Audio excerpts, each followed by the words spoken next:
So this is a heat of the junior boys quadruple sculls, the Fawley Challenge Cup, and we have Clonmel from Tipperary in Ireland, and they're on the far side, and this side here we have Malvern Prep School B from the United States of America, another Philadelphia crew. Clonmel, fast Irish crew, and they were doing start against Clare's Court, the winners of this event last year, and I spoke to the coach of Clare's Court and he said they're a decent crew off the start. That was off the start. And, you know, I was thinking, well, they weren't that quick, but now look what's happened. We've gone live in the race. That was a recording of the start, and Clonmel have come right through, Zoe. Yeah, I wasn't really expecting that when they cut to it just there. Both crews, you know, look good quality. This is obviously a B crew from Malvern. They brought 3 quads over and two qualified, so they've done a great job in getting 2 quads here into this race.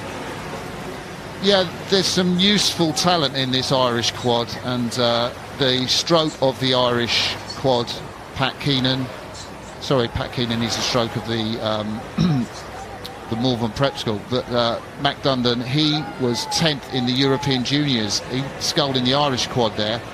He's going to do the coupe, which is kind of the sort of one tier below the Junior World Championship, so he's really experienced. There's a couple of lads in the middle of that quad that can do 6:23 on the 2K erg, which is a pretty decent score. You can see them in the middle of the boat there if you're a junior, and I think really getting used to conditions, and maybe their start wasn't the best. They're going to have to get out quicker because, as you know, the quad's a fast-moving boat, Zoe, but they'll be really pleased to have had this tough test early on. Absolutely, and I think you can get to a position where, especially if you see that you're racing against a B crew, that you might be, perhaps, I'm not suggesting that they were, but it does happen that you can be a little bit complacent and actually not realise the speed of your opposition until you're 10, 20, 30 strokes in.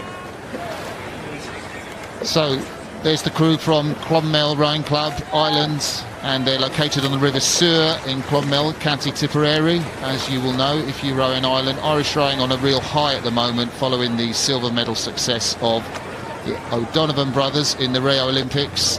Remarkable phenomena on YouTube. Their interviews have been watched by millions and millions of viewers. So yeah, they were a good pair. They certainly knew how to entertain an audience, and they weren't shy when it came to being in front of the cameras. Nice movement round the back turn in that Clonmel quad, sort of fairly still bodies, let the hands just flow round, not doing anything to disturb the boat. Credit to their coach, Pat Kinsella.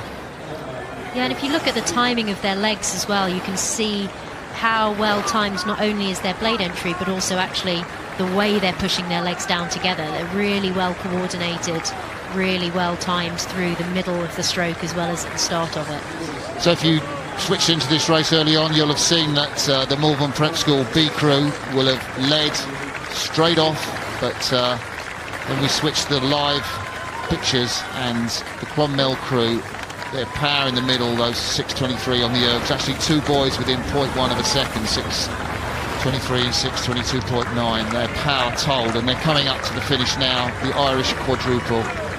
They will win this heat of the Fawley Challenge Cup ahead of Malvern Prep School B crew from the United States of America, coming into shot now.